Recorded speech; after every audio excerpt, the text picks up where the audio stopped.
Bonjour tout le monde et bienvenue dans ce briefing des marchés du 24 août 2020. Avant toute chose, je vous laisse prendre connaissance de l'avertissement légal sur les risques.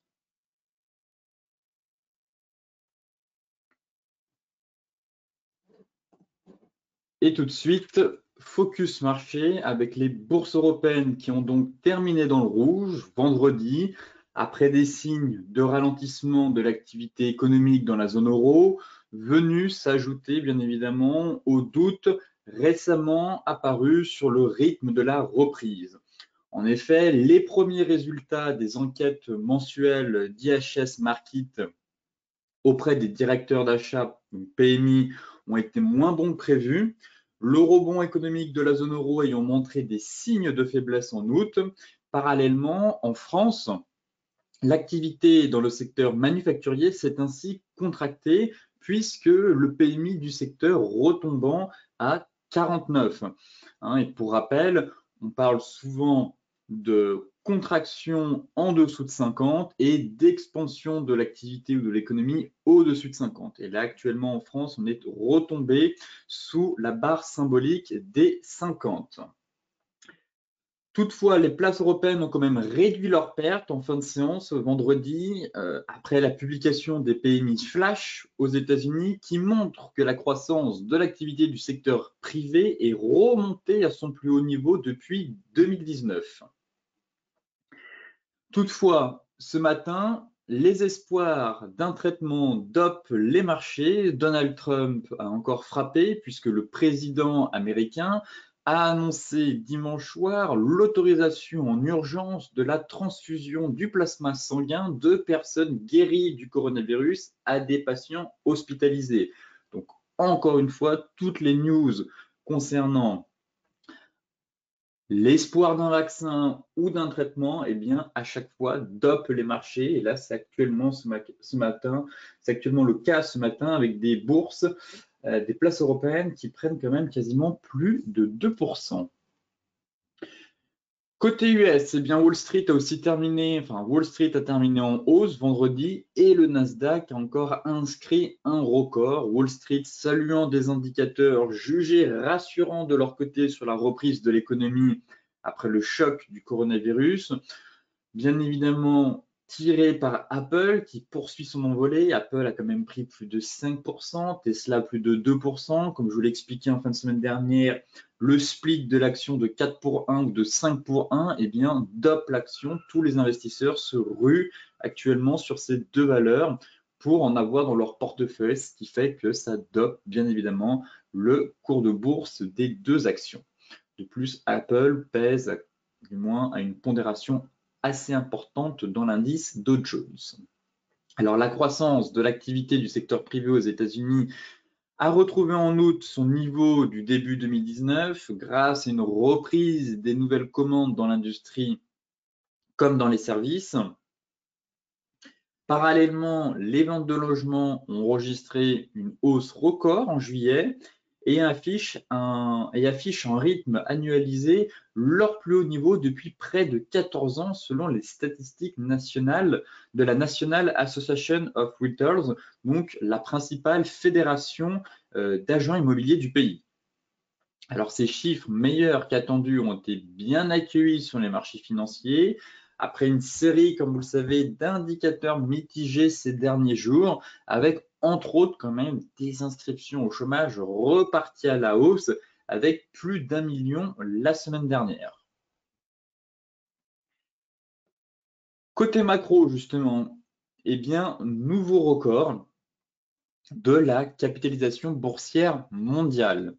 Alors en fin de semaine, la capitalisation a atteint un nouveau record.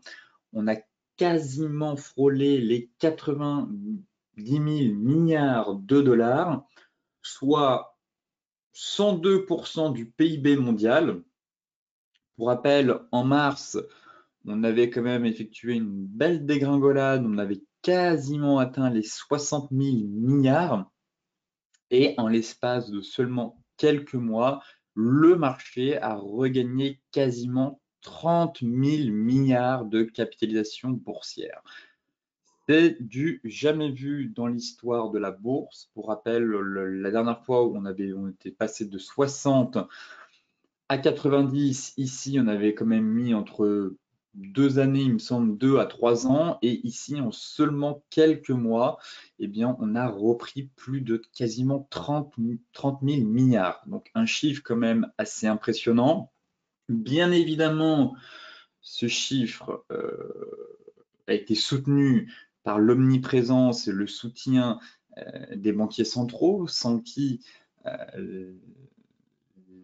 les perfusions de liquidités n'auraient pas permis au marché, en tout cas, de rebondir de manière aussi ascensionnelle et fulgurante.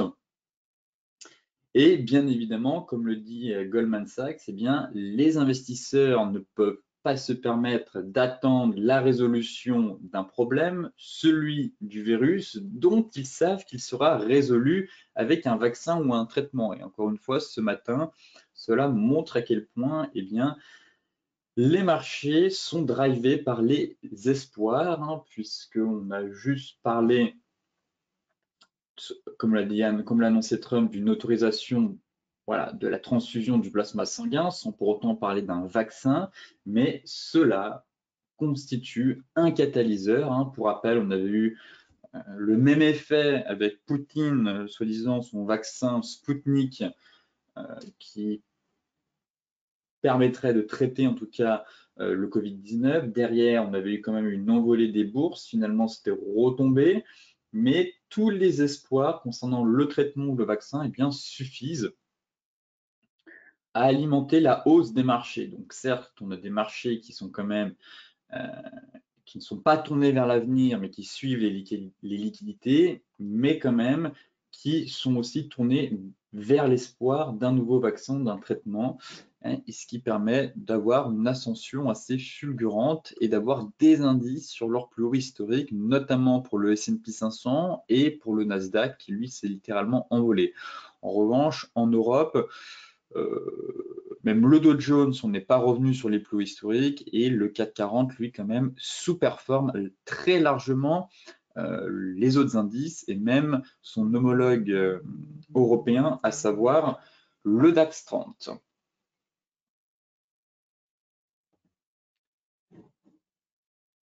Ici, ce sont du moins 7 graphiques qui représentent la pondération des plus grosses valeurs dans chacun des indices.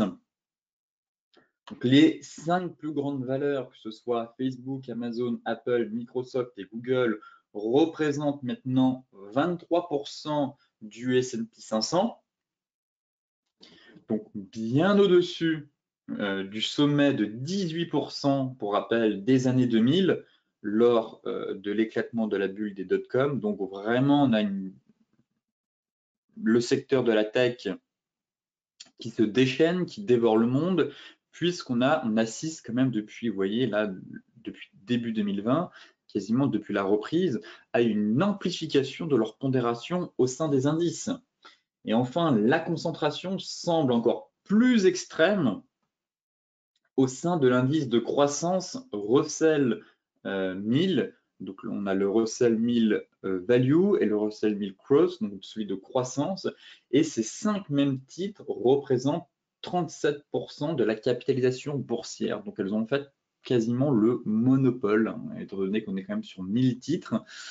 Donc seulement 5%, seulement 5 titres représentent quasiment 37% de l'indice. Donc là, on est quand même sur des niveaux très élevés, des valorisations très importantes de ces 5 titres, mais aussi un monopole qui inquiète, à savoir finalement ces 5 valeurs ne représentent pas l'indice. Encore une fois, comme le S&P 500, et encore ce sont des données au 30 juin, là on a littéralement Apple qui s'est envolé depuis. Donc, encore une fois, il est toujours important de décortiquer l'indice et pour comprendre qu'est-ce qui pilote et qui drive le marché.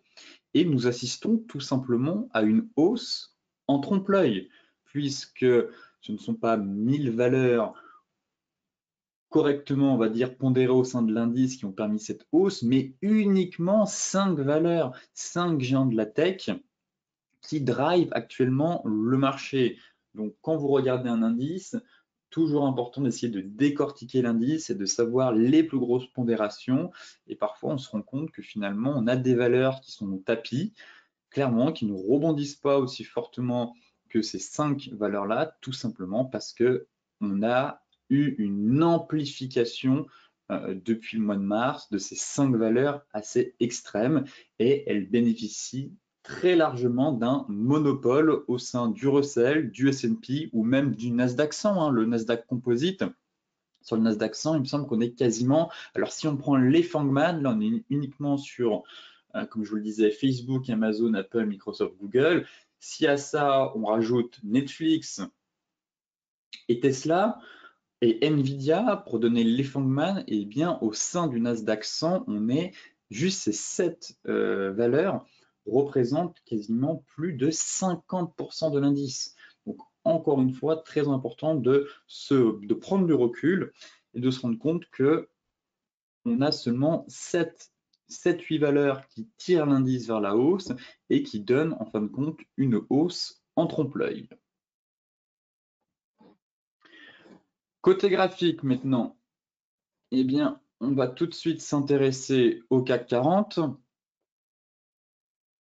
Alors, comme je vous l'expliquais ce matin, eh bien, Donald Trump a encore frappé. Les espoirs d'un traitement dopent les marchés qui étaient quand même, surtout l'indice CAC 40, dans une phase assez léthargique, en cette période un peu, du moins estivale, mais surtout calme, avec des volumes réduits et des investisseurs absents durant le mois d'août. Mais la moindre news suffit pour doper les marchés quand ça concerne le Covid-19. Donc, une fois qu'on aura finalement trouvé un traitement ou un vaccin, eh bien, peut-être assisterons-nous à un retour aux fondamentaux, à la réalité économique. Pour le moment, les marchés font totalement fi des fondamentaux et préfèrent se focaliser sur des espoirs, comme c'était le cas ici lors de l'annonce du soi-disant vaccin traitement nommé Sputnik V. Derrière, c'était très vite retombé. Là, actuellement, on a véritablement un flux haussier depuis ce matin. On a gapé même la zone à 4930. Donc derrière, c'est quand même d'aller chercher l'oblique. À 5080, 5050, c'est le niveau à aller chercher. Donc très largement flux haussier depuis ce matin. Les acheteurs ont très clairement la main. On est repassé au-dessus de MM50 et MM200. On enchaîne les bougies flux et pour moi, la zone qui va commencer à m'intéresser, ce sera cette zone-là, encore une fois, pour essayer de chercher un signal de vent. Pour l'instant, ce matin, ça ne sert à rien de se mettre à contre-courant puisqu'on est sur des bougies flux. Comme vous pouvez le voir, on a des belles bougies horaires flux et impulsives. On est repassé au-dessus des 4930, donc là, techniquement, ce serait un retour, au moins sur les 5050, pour venir fermer le gap juste ici. On a un petit gap qui est non refermé, donc techniquement, les prix sont souvent attirés par les trous de cotation. Étant donné la taille de la bougie en seulement quelques heures de cotation, eh bien, si la dynamique reste la même au cours des prochains jours, bien évidemment, ce serait d'aller chercher l'oblique et donc les 5050, 5080 points. Et à partir d'ici, on est toujours au sein d'un triangle. Donc, on surveillera si oui ou non le marché parvient à faire une cassure ou au contraire, arriver sur la borne haute, comme ici, après avoir pricé la news, et bien finalement retomber de nouveau dans l'attente d'un catalyseur ou peut-être d'une reconnexion avec certains fondamentaux. Le DAX. Une nouvelle fois, le DAX tente de sortir par le haut de sa fameuse zone de polarité. Toujours important d'attendre quand même une clôture hebdomadaire. On a fait quand même pas mal de mèches en daily avant de clôturer finalement en hebdo sous cette fameuse zone. Donc c'est le quatrième test, du moins la quatrième semaine qu'on teste de conquérir, de reconquérir du moins cette zone. À chaque fois, on a fait des mèches en daily et on a clôturé sous cette zone en hebdomadaire, d'où l'importance vraiment d'avoir une clôture daily. La semaine dernière et la semaine d'avant, exactement la même chose, on a clôturé sous la zone. Et là, ce matin, par contre, on ouvre et on gap directement au niveau de la zone. Est-ce que derrière, ça va tenir ou finalement retomber? En tout cas, en daily, on pourrait avoir une nouvelle jambe de hausse ici, accélération, consolidation, tentative de redémarrage haussier. Et en données 4 heures, cela va nous permettre d'avoir le tempo. Très clairement, on est toujours dans ce range. Donc là, on a fait une incursion la fin de semaine dernière sous les 12 700. Derrière, on commence à bien accélérer. Les chiffres US ont permis de remonter tout ça. Et là, l'espoir d'un vaccin, eh bien, a propulsé les prix sur la borne haute de ce range 4 heures. Donc, encore une fois, attendre une clôture 4 heures au-dessus des 13 080. Et cela permettrait d'avoir une sortie de range par le haut et donc d'aller chercher les anciens plus hauts. Ici, de retourner sur les 13 300. Pour l'instant, on est toujours dans cette phase de trading range. On est très clairement dans un marché flux haussier, donc prudence, surtout quand l'indice prend plus de 2%. Pour l'instant, on se stabilise sur la borne haute. On n'a pas changé de retournement. Il est encore trop tôt pour affirmer qu'on va avoir un retournement des prix, sachant que la séance est quand même assez dynamique depuis ce matin, donc prudence. On attend vraiment des signaux valides sur des données de temps supérieures, à savoir 4 heures. Et très clairement, la sortie par le haut devrait, d'un point de vue de l'objectif théorique, permettre une accélération vers les 13 300 points. Le Dow Jones maintenant. Alors les futurs sont dans le vert. Et pareil, finalement, en fin de séance vendredi, on a quand même eu une sortie par le haut d'un biseau, d'un triangle. Donc, si on bascule en données hebdomadaires, bon, la bougie du jour, la bougie hebdo, on sent qu'on avait des investisseurs qui étaient absents, hein, quasiment l'open égale le close, on n'a pas fait grand-chose, on a travaillé quelques points, donc toujours un marché quand même réservé aux traders swing intra-scalper. Mais en daily, on pourrait aussi avoir une nouvelle jambe de hausse. Voilà, accélération, consolidation et pourquoi pas repartir vers de nouveaux plus hauts dans le rebond. Effectivement, si on bascule en données 4 heures, voire même 1 heure, voilà. Là, pour moi, on a eu un signal technique. De sortie de triangle, un peu, sortie de biseau, belle accélération, consolidation, et là on tente de nouveau un redémarrage haussier. Donc, belle bougie avec cassure de l'oblique haute, MM50. Je ne m'attends pas à un pullback étant donné que les futurs sont déjà en hausse, donc ça devrait ouvrir en gap. Toutefois, ça pourrait propulser en tout cas l'indice en direction du gap. Effectivement, si on est un peu sur un biseau fanion, on pourrait très clairement assister à une nouvelle jambe de hausse en direction des 29 400 points. Donc pour moi, l'objectif, ce serait d'aller chercher le gap de rupture dans un premier temps. Donc, pour celles et ceux qui ont réussi à se positionner à la cassure de cet oblique, eh bien, il faut essayer d'accompagner la nouvelle jambe de hausse le plus loin possible. Le premier objectif technique se situe vers les 28 900. Et pour les autres, eh bien, attendre la cassure de cette résistance à 28 200. Vous voyez ici qu'on a quand même travaillé une fois, 2 fois, 3 fois. Là, on est venu faire un top. Et la cassure de ce niveau, avec un stop juste en dessous, permettrait aussi d'aller chercher 500 points pour viser, voilà, pour aller chercher ce gap-là. Donc, on sent qu'on a un nouveau redémarrage.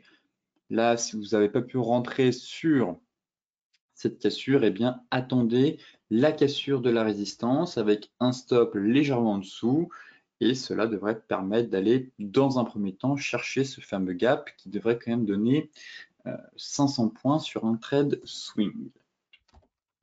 L'euro USD qui reprend finalement un peu des couleurs.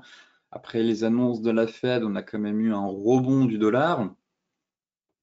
En hebdomadaire, la bougie ressemble à un doji comme les précédentes. On est quand même monté haut sur l'euro-dollar. Pour l'instant, on se stabilise un peu dans cette zone. En daily, on a quand même validé notre divergence baissière. Donc, on ne peut pas l'ignorer. On a quand même eu un bel avalement après les propos de la Fed. Derrière, le marché a continué à corriger et vendredi, on a vraiment validé la divergence. Et là, actuellement, on tente de faire un pullback. On est en train de faire un pullback sur le bruit, sur le creux entre les deux sommets. Donc pour l'instant, la divergence, elle, n'est pas invalidée. Au contraire, elle plaide pour une correction à venir. L'euro reste fort, mais je n'écarte pas, je n'exclus pas toujours un retour au moins sur les 1,1590, sans parler de retournement, mais une correction. Pourquoi pas venir chercher la MM50 avant de repartir. Et on a quand même une belle dynamique, une belle tendance haussière, donc je ne m'attends pas à ce que le marché la retourne en tout cas aussi facilement. Là derrière, on a quand même la divergence daily qui est validée, qui plaide pour un mouvement correctif. En données 4 heures, voilà, on a effectué la correction en ABC. Et tant qu'on ne repasse pas au-dessus des 1,1875, eh bien, logiquement, la correction devrait se poursuivre. Donc à surveiller, hein, on a quand même un euro qui reste fort, on pense surtout un dollar qui reste faible. Plusieurs signaux techniques, je trouve, qui plaident pour une correction à venir. Donc pour l'instant, plutôt un avis baissier de court terme sur l'euro-dollar. Hein. Invalidation du CEDR. En tout cas, si c'est un stop. Pour celles et ceux qui sont positionnés sur la divergence, bien évidemment, le stop loss se situe au-dessus des 1,1980. Donc, bien évidemment, le stop loss, votre scénario sera invalidé si le marché parvient à reconquérir ce niveau. Par contre, c'est vrai que si les prix repassent au-dessus de la même 50 et des 1,1875, c'est vrai que le scénario baissier commencera un peu à avoir du plomb dans l'aile et on pourrait avoir une invalidation. Pour le moment, ce n'est pas le cas. En court terme, on fait bien des plus hauts et des plus bas de plus en plus bas. D'où l'importance vraiment de ne pas repasser au-dessus de la même 50, sous peine vraiment d'invalider ce scénario et pourquoi pas de continuer finalement la tendance, de poursuivre à la hausse. Voilà. En données 1 heure.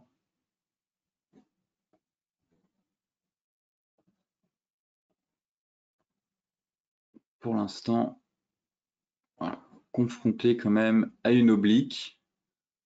Peut-être un point de vente idéal ici pour jouer la divergence baissière et viser un retour ou du moins un pullback en direction des 1,1590. Le GBP USD. On se trouve à la croisée des chemins aussi sur le GBP USD. Les avancées sur le Brexit pénalisent la livre sterling. Alors le dollar, lui, est en chute libre. On a quand même eu un rebond, mais là, les dernières avancées post-Brexit, du moins l'absence d'avancées, ont fragilisé la livre sterling.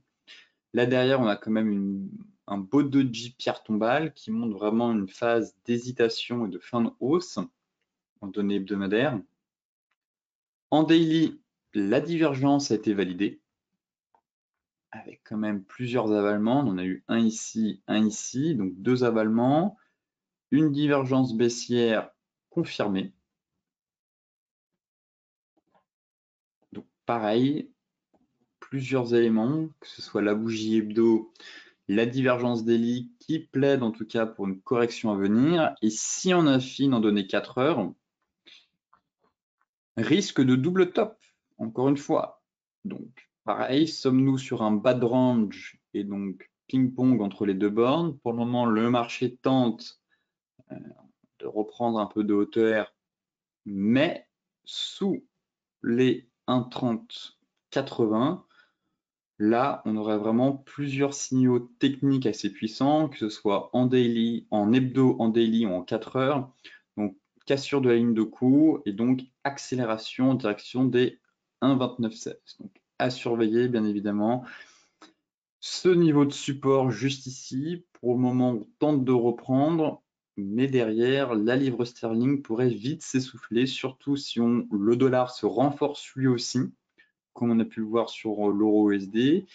De ce fait, un mouvement correctif et une accélération des prix pourrait se mettre en place en cas d'incursion sous les 1,3080 pour aller chercher le prochain niveau de support situé à 1,2915.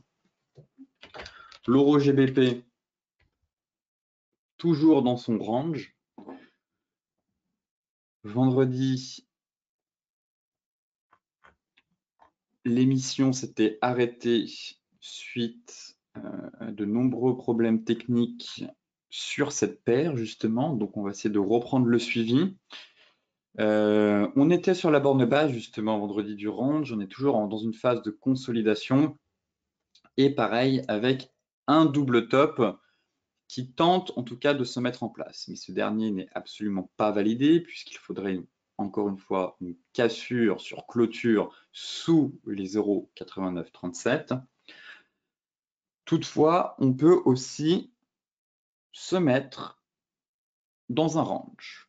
Pour l'instant, les prix sont venus tester la borne basse, à tenter de rebondir. Donc, en données 4 heures, on est toujours dans le range.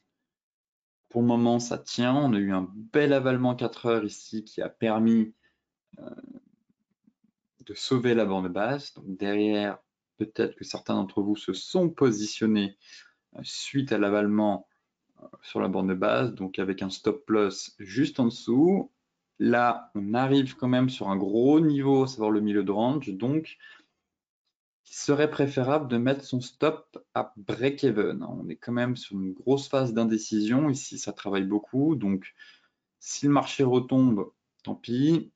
Au moins, vous êtes sorti à break-even et vous évitez le risque d'avoir un double top. Par contre, si on arrive à s'extraire au-dessus de MM50 et MM200, dans ce cas-là, cela ouvre la voie en tout cas à une rotation complète en direction de la borne haute. Pour l'instant, plutôt phase de trading range, mais voilà, à surveiller, étant donné que le GBP reste quand même assez fragile. On pourrait, oui, avoir une nouvelle rotation des prix sur la borne haute, mais on ne peut pas exclure aussi ce double top qui est en train de se mettre en place. Donc ce dernier n'est pas invalidé. Là, pour le moment, on est vraiment dans une phase de ping-pong entre ces deux bornes, d'où l'importance de vite remonter son stop pour éviter d'être à contre-courant si on a des news en provenance du Brexit sur les avancées et sur les négociations. Et derrière, si le marché parvient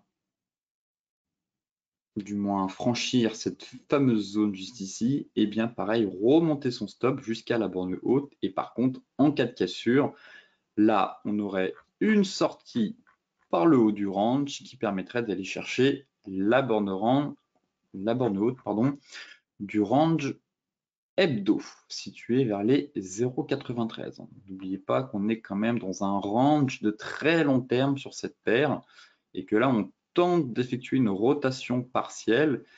Logiquement, le marché devrait reconquérir la borne haute. Et après, arriver ici, on fera le point. Mais en cas de sortie par le haut, voilà. Cela devrait conduire à une accélération vers la borne haute du range hebdo. Concernant le gold se stabilise.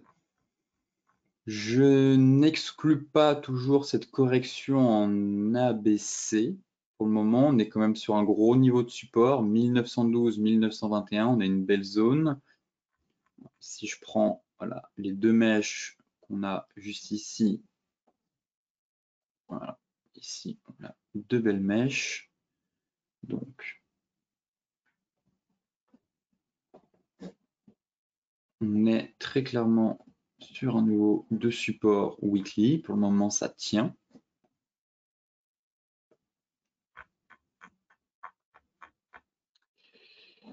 Et plusieurs scénarios. Est-ce que ça va consolider éventuellement dans un triangle? Ça pourrait. Alors, il n'est pas très joli ce triangle, à surveiller. Ce sera plutôt la cassure de l'oblique qui va m'intéresser, ou partir dans une correction en ABC. Donc, tant qu'on est sur le support, au moment, pas d'alerte, j'ai envie de dire. J'ai envie d'affiner sur des unités de temps plus courtes. Voilà. Et surveiller surtout la dynamique en données 4 heures. Là, on avait une tentative d'épaule, tête, épaule.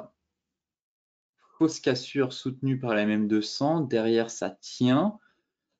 Ça peut aussi partir sur une épaule, tête, épaule, seconde épaule. Donc, on est sur une figure en épaule, tête, épaule complexe. Donc, elle n'est pas invalidée. On peut faire une deuxième épaule, vraiment, d'où l'importance, là, pour le coup, d'affiner en données 4 heures. On a vraiment plusieurs scénarios. Correction en ABC, pourquoi pas une épaule, tête, épaule 4 heures. Et aussi ce sentiment d'avoir un triangle. Donc, pareil, vraiment, la cassure d'une des deux bornes devrait donner le tempo pour la suite. Par contre, en cas de cassure de l'oblique haute, cela pourrait donner un nouveau souffle et une nouvelle accélération. Par contre, si on casse le niveau de support MM200 et qu'on repasse sous 1911, donc là, pareil, prudence, on pourrait s'attendre à une nouvelle jambe de baisse.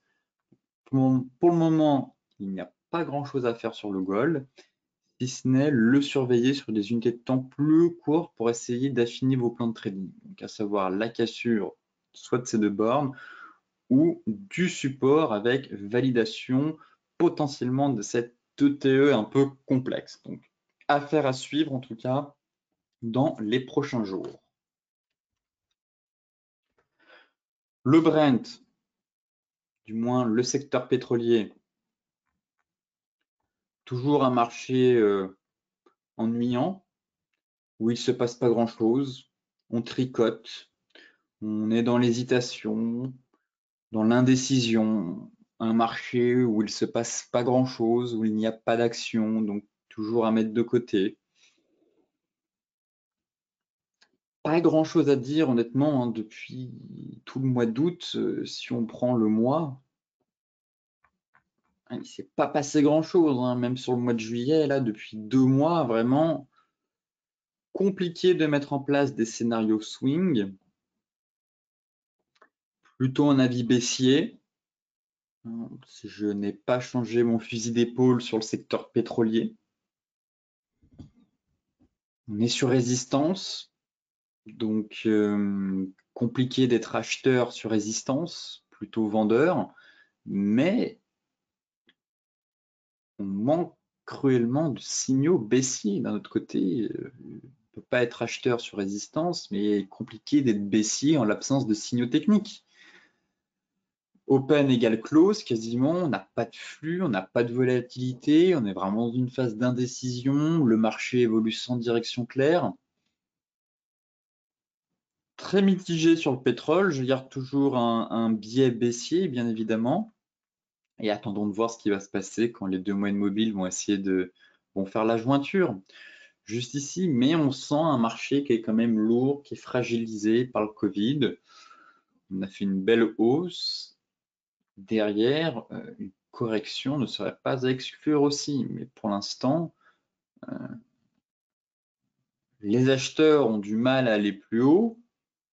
Ça tricote, ça patine, mais d'un côté, qu'on tente d'accélérer, pareil, hein, on a des acheteurs assez présents à l'approche de la MM50, d'où vraiment l'indécision du marché et le range, encore une fois. Donc, en données 4 heures, si vous voulez.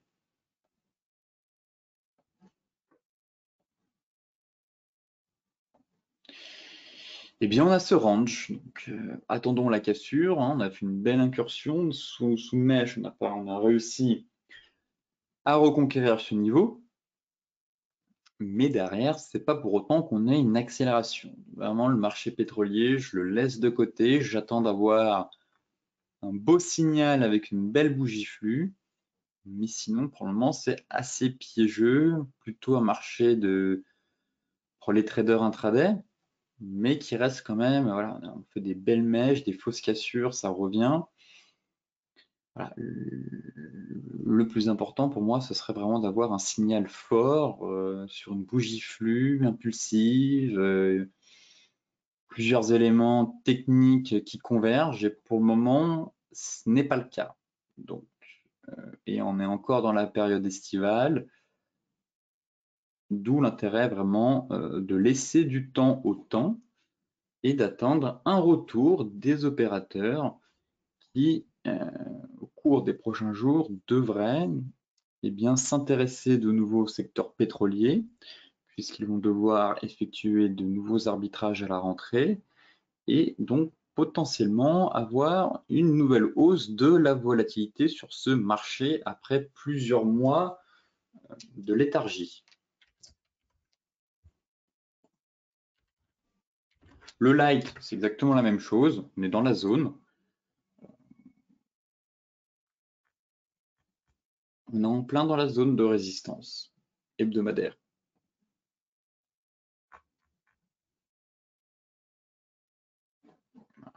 On est vraiment en plein dedans.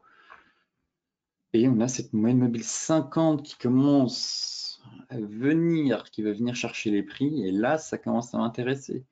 Au mieux, si on a une hausse, ce serait d'aller chercher les 44. Mais je continue du moins de chercher des signaux vendeurs à l'approche de cette zone et de la même 50. Mais pour l'instant, les bougies, c'est des bougies d'hésitation. D'un point de vue des chandeliers japonais, en hebdomadaire, on n'a pas de bougies de retournement, c'est que des bougies d'hésitation, des vieux doji, des vieux short day. Et encore une fois, hein, l'indécision du marché se retrouve dans les mèches et la force du marché se retrouve dans le corps de la bougie. Et là, vous voyez bien qu'à chaque fois qu'on a quand même des mèches plus importantes que les corps, d'où l'indécision totale du marché à prendre une direction claire. Pareil, finalement, on a cassé cette MM200, mais ça veut strictement rien dire. On l'a cassé de manière latérale. C'est comme si on sortait d'une figure chartiste de manière latérale. Non, quand on sort d'une figure chartiste, il faut qu'il y ait une bougie flux, impulsive, qui montre une augmentation des volumes, qui montre que oui, au moment de la cassure, il s'est passé quelque chose. Là, au moment de la cassure, il ne s'est rien passé du tout. On est sorti de ça, au final, on est resté dans la zone de manière latérale, dans un range, encore une fois.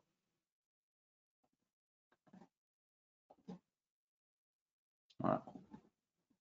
On évolue de manière, on se stabilise finalement sur une résistance, on tente des accélérations, à chaque fois on est repris par les acheteurs, mais les acheteurs ne parviennent pas non plus à aller chercher un peu plus haut. Donc vraiment, sur ce marché, restez à l'écart tant que vous n'avez pas un signal fort. Et là, pour le coup, ce serait bien d'avoir une belle bougie hebdo, une belle bougie flux. Et là, on pourrait commencer à s'intéresser au marché pétrolier.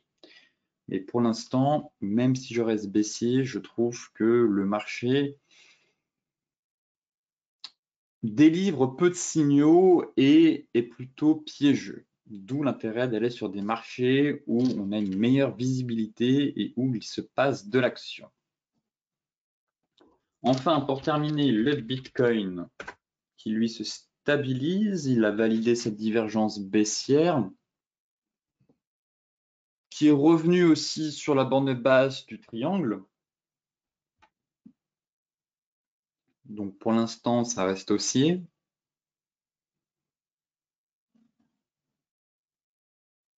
Tente de faire un pullback sur le creux de la divergence ici. Donc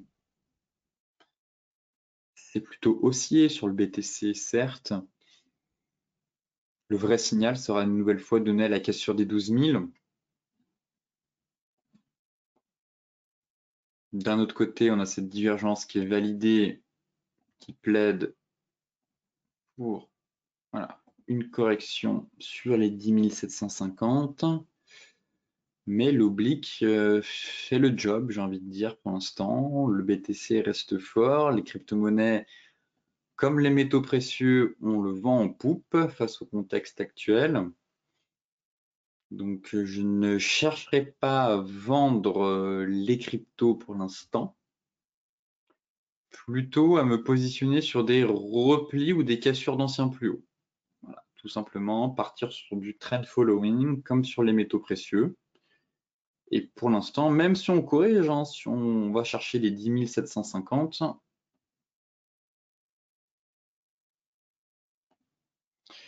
la dynamique resterait haussière. On aurait beau corriger, aller chercher l'objectif des 50, on serait toujours sur des plus bas et des plus hauts de plus en plus haut. Donc ce serait juste un retracement sans une tendance haussière, ce serait même pas un retournement.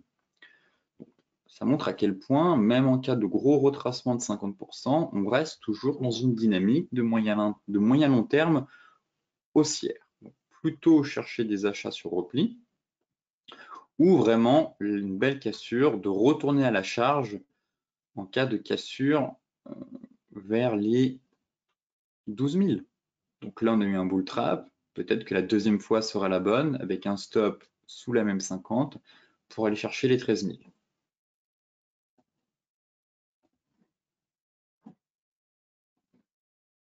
Donc rien à ajouter sur la crypto. En hebdomadaire, la bougie, on va quand même regarder, plutôt une bougie d'hésitation. Voilà, pas de bougie de retournement, des bougies d'hésitation sous résistance. Encore une fois, le marché travaille ce niveau pour l'instant. Donc à surveiller. Ici.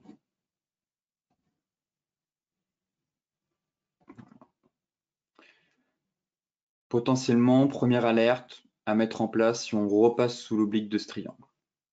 Même si le triangle est un peu invalidé, cette oblique basse reste toujours pertinente et donc en cas d'incursion sous cette oblique, là oui, on peut se dire que le marché risque d'aller chercher l'objectif théorique de la fameuse divergence baissière. Par contre, pour le moment, il n'y a strictement rien à faire. En cas de cassure des 12 000, eh bien, il faudra de nouveau retourner à la charge et placer un stop juste en dessous pour aller chercher les 13 000 points. Les 13 000 $, pardon.